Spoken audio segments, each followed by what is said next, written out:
Welcome to our channel 100% knowledge with success. Video देखने से पहले चैनल को सब्सक्राइब कीजिए और बेल आइकॉन दबाइए। गुड मॉर्निंग स्टूडेंट्स, मैं Yasu Saini BSc second year की फिजिक्स क्लास में आपका स्वागत करता हूं।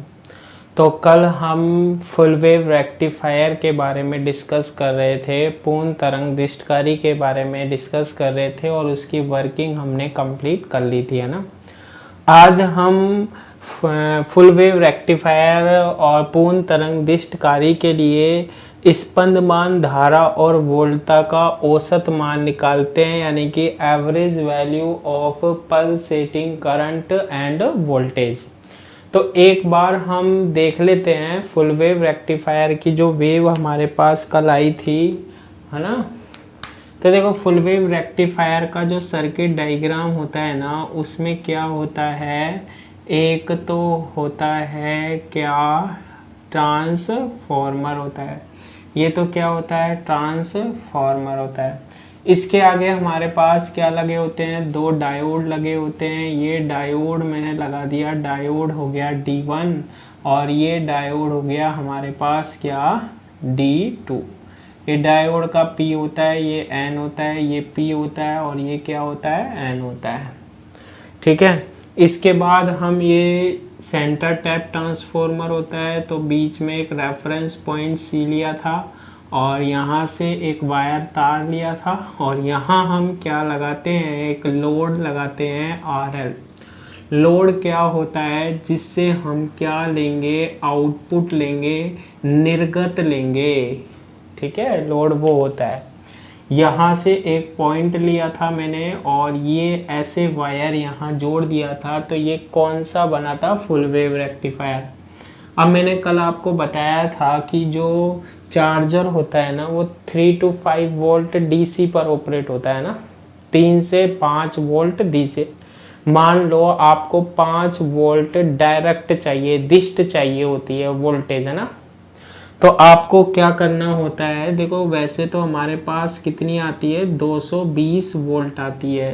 तो जो घर में आ रही है कितनी, 220 वोल्ट, और वो कौन सी होती है हमारे पास, अल्टरनेटिंग होती है ना। तो ये 220 वोल्ट जो आ रही है, ये किस में जा रही है हमारे पास, चार्जर में जा रही है। चार्जर में क्या लगा होता है, ट्रांसफॉर्मर लगा होता है। ये इसको किस में बदल देता है, वही प्रत्यावर्ती होती है, लेकिन इसको 5 वोल्ट प्रत्यावर्ती में बदल देता है ना। हमें दिष्ट कितनी चाहिए, 5 वोल्ट, तो आगे ये डायोड D1 लगा होता है, D2 लगा होता है।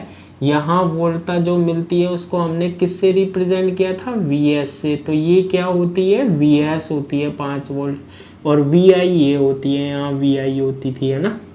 और यहाँ लोड पर हमें क्या मिलनी चाहिए, दिष्ट मिलनी चाहिए। दिष्ट ऐसे होती है, ठीक है, जिसका मान नहीं बदलता और दिशा भी नहीं बदलती, वो क्या होती है हमारे पास, दिष्ट होती है, डायरेक्ट होती है।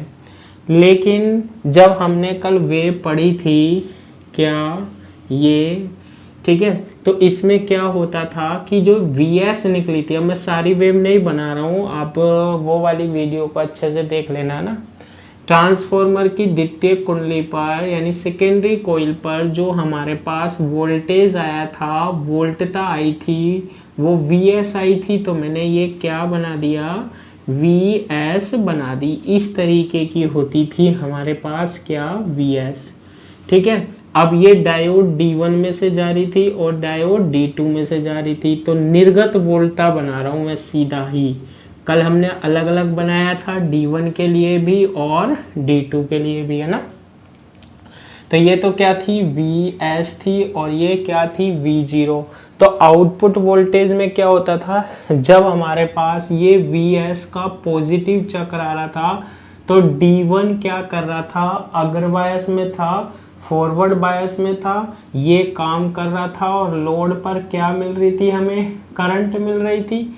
तो ये लोड पर क्या मिल गई, करंट मिल गई। क्लियर है, ये कल वर्किंग में पढ़ चुके हैं, आज हमें थोड़ी सी देखने के लिए चाहिए, इसलिए मैंने ये बना दिया है। फिर नेगेटिव आ रहा था, तो डायोड D1 ऐसे लोड पर करंट पहुंचा रहा था, तो ये अब ये ऊपरी चक्र क्यों आते हैं, क्योंकि जब D1 कार्य करे चाहे D2 वर्क करे, करंट X से Y ही फ्लो होती थी एक ही दिशा में, ये बात आपको ध्यान रखनी है। डायोड D1 से करंट जो फ्लो हो रही थी वो मैंने मानी थी I1, और यहाँ से जो फ्लो हो रही थी वो कितनी मानी थी I2। I2 नेगेटिव क्यों आई थी, ध्यान रखना, I2 कब बनती है, जब नेगेटिव चक्र आता है। तो नेगेटिव चक्र आ रहा है तो देखो पॉजिटिव के रिस्पेक्ट में नेगेटिव हो गया ना ये, तो I1 की जो वैल्यू निकल के आई थी कल हमारे पास वो क्या आई थी, Im sin ओमेगा टी, और ये मैंने आपको बताया था 0 से t/2 के लिए, जब 0 ये पूरा आवर्तकाल होता है t और ये हाफ, जब 0 से t/2 होता है ना तो डायोड D1 से कितनी करंट फ्लो होती है, I1 = Im sin omega t, और फिर t/2 से t, ये देखो ये नेगेटिव हो गया, जब ये चक्र आता है तो देखो पॉजिटिव चक्र आता है तो करंट ऐसे फ्लो होती है, और नेगेटिव चक्र आता है तो करंट ऐसे फ्लो होती है, तो अपोजिट डायरेक्शन हुई या नहीं हुई, हो गई। तो I2 कैसा होता था हमारे पास, नेगेटिव, यानी -Im sin ओमेगा टी, और ये कब फ्लो होती है, t/2 से t/2 से t तक आवर्तकाल। तो इतना सारा हम डिस्कस कर चुके थे कल की क्लास में, तो कल की क्लास अगर मिस कर दी हो तो ये सारी चीज आप देख लीजिएगा ना। आज हम क्या निकाल रहे हैं, स्पंदमान धारा और वोल्टता का औसत मान, एवरेज वैल्यू। ये क्या होती है भाई, पॉजिटिव चक्र नेगेटिव चक्र, लोड पर वोल्टता जो होती है वो लगातार मिलती रहती है, जब तो इसे फुल वेव रेक्टिफायर कहते हैं हम। अब देखो ये जो वोल्टता मिल रही है या धारा मिल रही है, वोल्टेज मिल रही है, करंट मिल रही है, क्या इनकी वैल्यू हमें चाहिए कैसी होती है, आप बताओ ना। ऐसी चाहिए होती है, ये होती है हमारी डायरेक्ट तो दिष्ट, तो क्या ऐसी मिल गई, हमें नहीं मिली, ऐसी मिली है। इसमें क्या होता है, ये हम हाफ वेव में भी पढ़ चुके हैं, कभी तो वोल्टता धारा का मान बढ़ रहा है, फिर घट रहा है, फिर दोबारा बढ़ा, फिर घटा, तो अलग अलग मान हो गए इसके, बहुत सारे मान होते हैं, ठीक है। जैसे 1 एम्पियर, 2 एम्पियर, 3 एम्पियर, 4 एम्पियर, फिर 5, फिर 4, 3, 2, 1, 0, 1, 2, 3, 4, 5, और इसमें देखे तो हमेशा कितना रहेगा, 5 एम्पियर ही रहेगा, ठीक है। तो ये जो हमें दिष्ट मिली है ये पूर्णता दिष्ट नहीं होती है, ये कैसी दिष्ट होती है, स्पंदमान होती है। स्पंदमान यानी पल्सेटिंग होती है। पल्सेटिंग का मतलब होता है ऐसे चलना, बिल्कुल सीधा चलता है वैसे नहीं, ठीक है। पल्सेटिंग का मतलब क्या होता है ये। अब देखो आपको सबसे पहले निकालना है औसत मान, इसका फॉर्मूला पहले हम हाफ वेव में भी डिस्कस कर चुके हैं। क्या होता है, डीसी से व्यक्त करते हैं दिष्ट को, है ना, स्पंदमान धारा या वोल्टता का औसत मान। तो IDC होती है ये, IDC = 1/T, IDC = 1/T integration 0 से T I इंटू क्या होता है, DT होता है, ठीक है भाई। अब देखो 0 से t/2 के लिए इस पॉजिटिव हाफ साइकिल के लिए करंट कौन सी फ्लो हो रही है, I1। 0 से t/2 में तो डायोड D1 पॉजिटिव हाफ में तो D1 कार्य करता है, और नेगेटिव आता है जब कौन कार्य करता है, D2। ये वर्किंग में पढ़ चुके हम, है ना। तो 0 से t/2 तक तो I1 होती है, t/2 से t तक कितनी होती है, I2। अब ये जो पूर्णता तरंग होती है ना, पॉजिटिव में भी हमें लोड पर वोल्टता या धारा मिलती है, और नेगेटिव में भी लोड पर ये वोल्टता और धारा मिलती है। तो अब हम दो भागों में तोड़ सकते हैं, एक तो 0 से t/2 और t/2 से t। तरंग कहां से कहां तक होती है, एक तरंग यह है 0 से t तक, फिर इसके बाद तो क्या होता है, रिपीटेशन स्टार्ट हो जाता है। तो हम तो एक आवर्तकाल के लिए ही देखते हैं ना, तो 0 से t तक होता है IDT। लेकिन अब हम क्या हैं, मजबूर है, अब हमें दो भागों में तोड़ना पड़ेगा, क्योंकि 0 से t/2 में भी, और फिर t/2, कल t/2 से t तक कुछ भी नहीं था, ध्यान रखना, t/2 से t तक कुछ भी नहीं था हाफ वेव रेक्टिफायर में। तो 1/T पहले तो लेंगे 0 से t/2 पॉजिटिव के लिए, 0 से ti/2 D1 में जा रहा था हमारे पास, है ना। I1 करंट की वैल्यू कितनी होती है, Im साइन ओमेगा t होती है, ठीक है।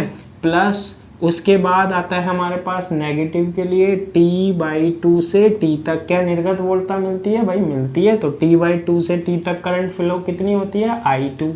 तो I2 की वैल्यू कितनी है, minus Im sine omega t into क्या, dt, ठीक है।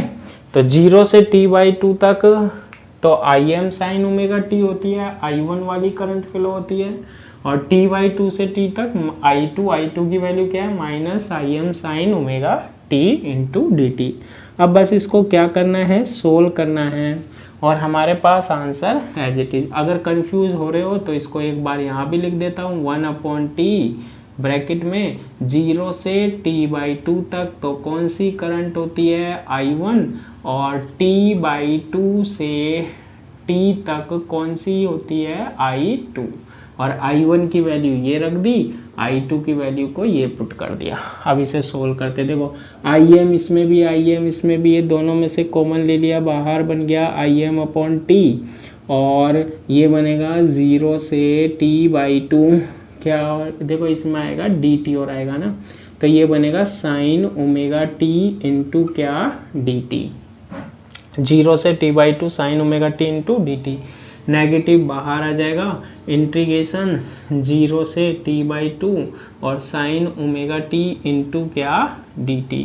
अब इसका इंटीग्रेशन करना है, बस देखो कैसे होगा, Im/t साइन ओमेगा t का होता है minus cos omega t upon t के मल्टीप्लाई में क्या है, ओमेगा, और लिमिट 0 से क्या, T/2, यहाँ आ रहा है नेगेटिव, साइन का क्या होता है, सॉरी इंटीग्रेशन है ना, साइन ओमेगा t का इंटीग्रेशन क्या होता है, minus cos omega t upon t के गुणज में ओमेगा, तो ओमेगा यहाँ आ जाएगा, और लिमिट क्या है, लिमिट देखो इसमें गलत लगा दी लिमिट, इसमें होगी 0 से T/2, ये होगी T/2 से T तक, तो यहाँ T/2 से क्या, T तक। क्लियर है। अब इसे सोल्व करते हैं, देखो Im अपॉन कितना हो गया, T हो गया, इसमें देखो ओमेगा इसमें भी है, ओमेगा इसमें भी है, ओमेगा को बाहर ले आओ, ये आ गया ओमेगा, ठीक है, बिल्कुल बाहर। अब ये बन रहा है माइनस, मैंने इससे बाहर ले लिया, ये बन गया कॉस ओमेगा t, लिमिट 0 से T/2, और ये नेगेटिव हो गया पॉजिटिव, और ओमेगा तो बाहर आ ही गया, ये बन गया कॉस ओमेगा t, और लिमिट T/, मैथमेटिकली ये तो आप सोल्व कर ही लोगे, है ना।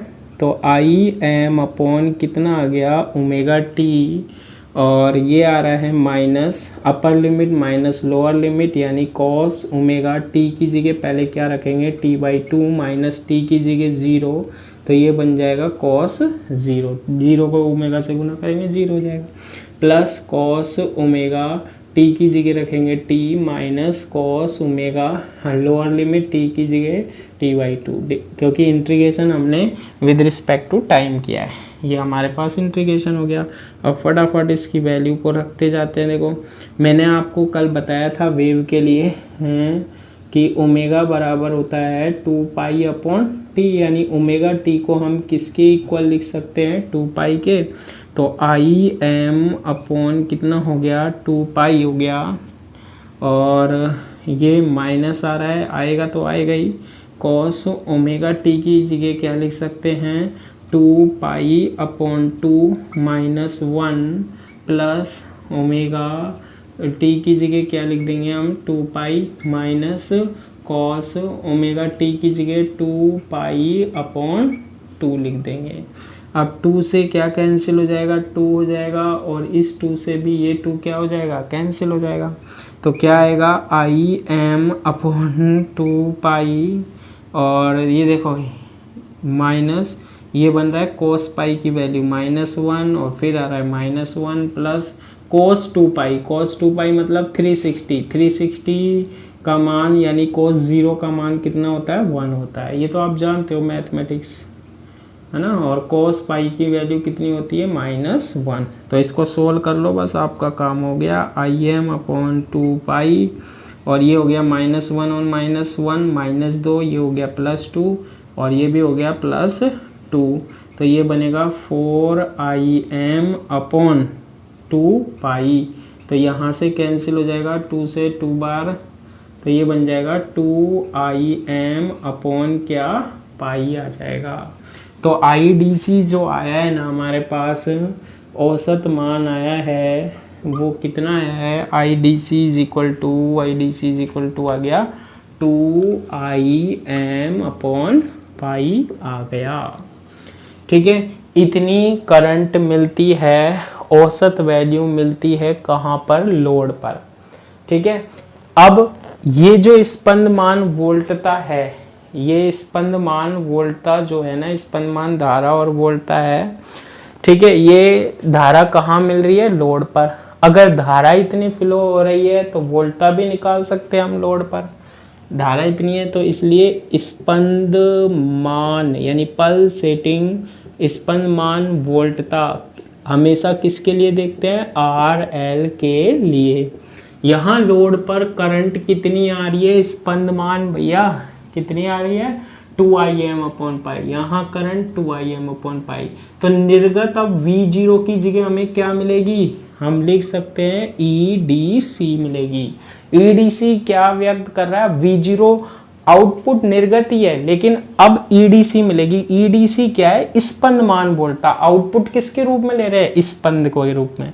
और EDC की वैल्यू करंट कितनी फ्लो हो रही है, IDC इंटू क्या, RL। तो EDC इज इक्वल टू इतनी औसत वोल्टता मिलती है लोड पर। IDC की value 2im upon pi into RL।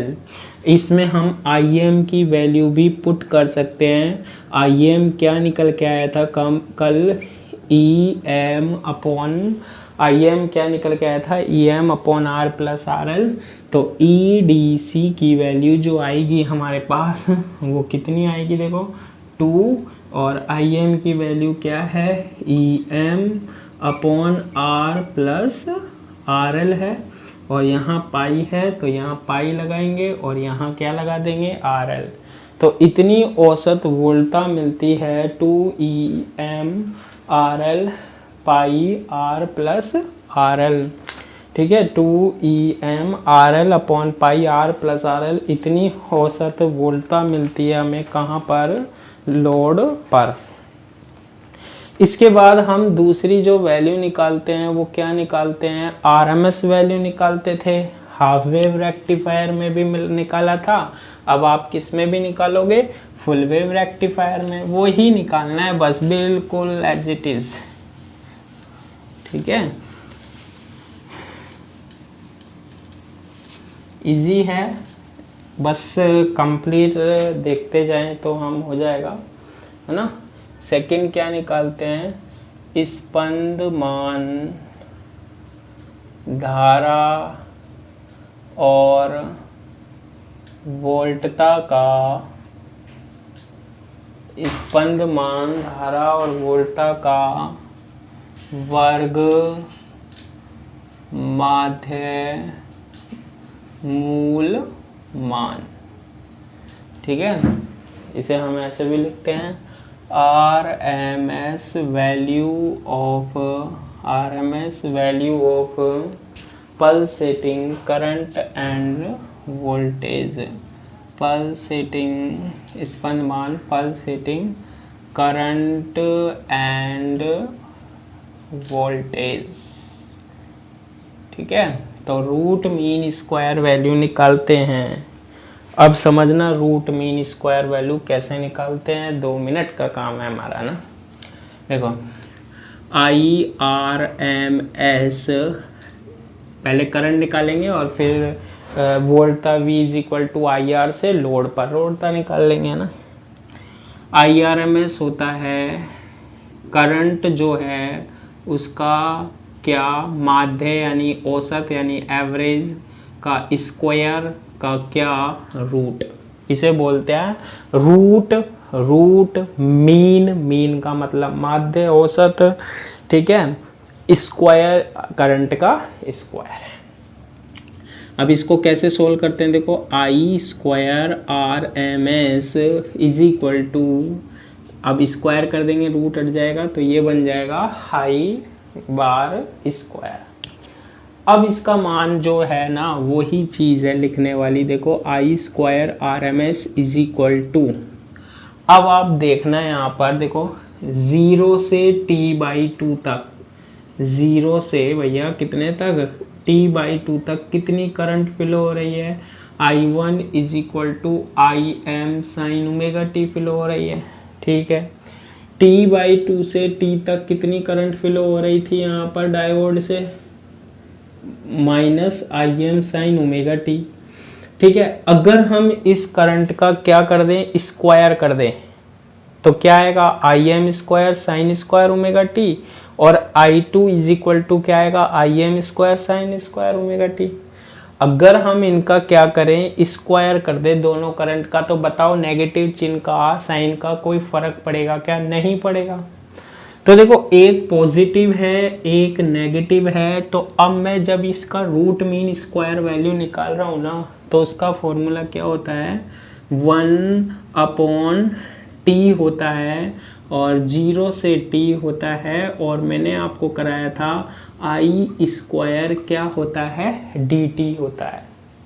ठीक है, कितना होता है, आई स्क्वायर dt होता है। अब हम देखो इसमें एक दिमाग लगाते हैं, क्या लगाते हैं भाई, देखो यहाँ से यहाँ तक ये पॉजिटिव और नेगेटिव का तो फर्क पड़ता ही नहीं है करंट में, I1 is equal to I m sine omega t, और जब इनका स्क्वायर करेंगे क्योंकि यहाँ स्क्वायर है तो ये बराबर आएगी। तो आप ऐसे करो ना, 0 से t/2 के लिए निकाल लो, और फिर t/2 से t, यानी एक इसके लिए एक इसके लिए, और दोनों की वैल्यू में माइनस का फर्क नहीं पड़ रहा है स्क्वायर में, तो इसको ऐसे कर लेते हैं हम, 1/t इंटीग्रेशन में 0 से t/2 के लिए निकाल लेता हूँ आई स्क्वायर क्या dt, 0 से t/2 के लिए निकाल लेता हूँ। अब इसका मैं किससे मल्टीप्लाई करा देता हूँ, 2 से, यानी कि एक ये वाले के लिए और एक ये वाले के लिए, क्योंकि दोनों में फिर वैल्यू I1 और I2 की स्क्वायर की वैल्यू तो सेम हो जाएगी ना, तो इसलिए 2 से क्या कर दिया हमने, मल्टीप्लाई कर दिया, एक का निकालो दूसरे से मल्टीप्लाई कर दो, स्क्वायर का फर्क नहीं पड़ रहा है इसलिए। तो I square R M S is equal to ये बनेगा 2/t इंटीग्रेशन 0 से t। अब I1 I2 का काम ही खत्म हो गया, अब दोनों की वैल्यू सेम आएगी, क्या देखो आई M square sine square omega T into D T, इसलिए हमने ऐसा किया ना। अब बस इसका फटाफट हम इंटीग्रेशन कर देते हैं, मान निकल जाएगा, देखो I square R M S is equal to 2/t into क्या आ जाएगा, आई एम स्क्वायर आ जाएगा। ठीक है, 2 चक्र है इसलिए दुगना कर रखा है, और 0 से t/2, और आपने पढ़ा है कि cos 2 theta is equal to होता है 1 माइनस के 2 साइन स्क्वायर थीटा। तो साइन स्क्वायर थीटा की वैल्यू क्या बन जाएगी, इधर ले गए इधर ले गए, है ना, साइन स्क्वायर थीटा की वैल्यू क्या बन जाएगी, 1 माइनस के cos 2 थीटा अपॉन 2 बन जाएगी। तो मैं लिख देता हूँ 1 माइनस के cos 2 थीटा की जगह कितना है यहाँ पर, ओमेगा टी बटे 2 इंटू क्या डी टी। सोल्व करते हैं इसे, I square R M S is equal to 2/t into क्या आई एम स्क्वायर, इसका इंटीग्रेशन कर देते हैं। देखो 2 है ना, ये 2 को तो मैंने कहाँ ले आया, बाहर ले आया। ठीक है भाई, ले आया तो फिर इसका करो इंटीग्रेशन, 2 बाहर आ गया है। अब 1 माइनस कॉस 1 का क्या होगा, t होगा, और cos 2 ओमेगा t का क्या होता है, cos का होता है साइन, cos का होता है साइन, होता है साइन आएगा। ठीक है, cos का क्या आएगा integration, sine two omega t, sine 2 omega t, है ना, cos का होता है साइन 2 ओमेगा टी अपॉन कितना 2 ओमेगा। cos का इंटीग्रेशन क्या होता है, साइन का होता है माइनस cos, और cos का होता है साइन, होता है ना, और लिमिट क्या 0 से t/2। इसको सोल्व करते हैं।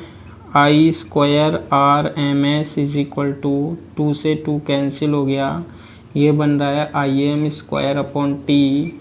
अब upper limit minus lower limit लगाते हैं। देखो अपर लिमिट लगाया, टी की जगह क्या रखा, t/2 minus sine 2 omega into t की जगह रख दिया t/2 अपॉन 2 ओमेगा। इसके बाद 0 रखते हैं, माइनस देखो t की वैल्यू 0 और साइन में t की वैल्यू साइन 0 का मान क्या होता है 0, तो ये बन जाएगा माइनस साइन 0 की वैल्यू कितनी होती है 0 ही होती है। ठीक है, तो लिमिट रख दी, तो ये बनेगा क्या, आई मैथमेटिकल है, आप कर चुके हो सोल्व है ना, वो तो मैं करा देता हूँ पूरा। I M square upon T आ जाएगा और यहाँ क्या आ रहा है t/2 है ना, और ये आ रहा है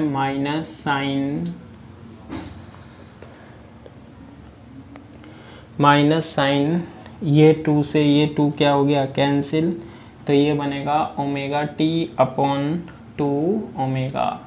तो I square R M S is equal to I M square upon T और t/2 माइनस, अभी अभी बताया था omega T is equal to कितना होता है 2 पाई, तो साइन कितना बनेगा ओमेगा टी की जगह 2 पाई अपॉन 2 ओमेगा। साइन में पाई 2 पाई 3 पाई 4 पाई सबकी वैल्यू कितनी होती है 0 होती है, तो बन जाएगा I square R M S is equal to I M square बटे टी इंटू ये बचेगा t/2, टी से क्या कैंसिल हो जाएगा t, तो I square R M S की वैल्यू आ जाएगी आई एम स्क्वायर अपॉन 2। लेकिन हमें तो यहाँ पर क्या चाहिए होता है, हमें तो आई आर एम एस चाहिए होता है, तो आई आर एम एस आ जाएगा, रूट लेंगे तो ये आएगा आई एम अपॉन रूट 2, तो ये किसकी वैल्यू आ गई आई आर एम एस यानी रूट मीन स्क्वायर की क्या आ गई वैल्यू आ गई। ठीक है, अब देखो आर एल के लिए क्या रूट मीन स्क्वायर क्या वोल्टता निकालते हैं या वोल्टेज निकालते हैं, तो क्या होगा V R M S is equal to, अगर यहाँ I R M S current flow हो रही है तो लोड के लिए वोल्टता क्या होगी V R M S is equal to I R M S into R L. R L के लिए चाहिए ना, तो वोल्टता का फॉर्मूला ओम्स लॉ क्या कहता है V is equal to I R, तो V R M S is equal to I R M S की वैल्यू आई एम अपॉन कितनी होती है √2 इंटू आर एल, और मैंने बताया है आई एम क्या निकल के आया था E M upon R plus R L, तो V R M S is equal to क्या आ जाएगा ई एम और आर प्लस आर एल और √2 इंटू क्या आर एल, तो ये किसकी वैल्यू निकल गई हमारे पास वी आर एम एस की वैल्यू निकल गई। ठीक है, तो इस तरीके से हम रूट मीन स्क्वायर वैल्यू को क्या कर लेते हैं फाइंड आउट कर लेते हैं। ठीक है, देखो वीडियो डेली आ जाती है मॉर्निंग में 9 बजे, तो आप डेली का रूटीन बना लो कि हमें 9 बजे फिजिक्स पढ़नी है, फिक्स सवेरे 9 बजे आपको वीडियो मिल जाएगी।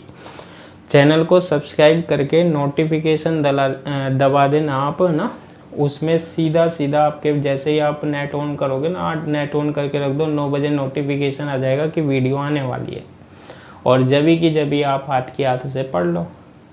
मॉर्निंग में फिजिक्स पढ़नी चाहिए है ना। तो आज के लिए इतना ही, थैंक यू।